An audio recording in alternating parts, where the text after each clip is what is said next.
gitarın zattı, onu dinleme alfattı, ona düşünme kıyızattı, sözüm gene ağla gitara.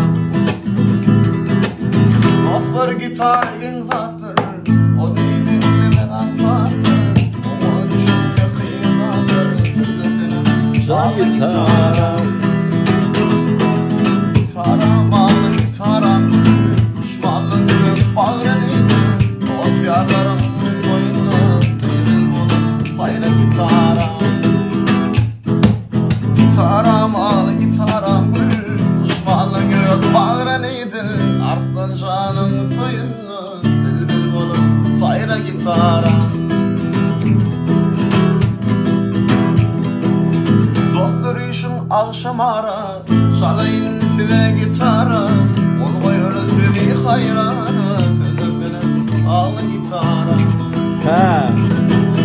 Dostlar işin hatta bayıfa, çalayın size gitara, olmayı sizi hayrana, sözüne ağla gitara. Güzel mi lan?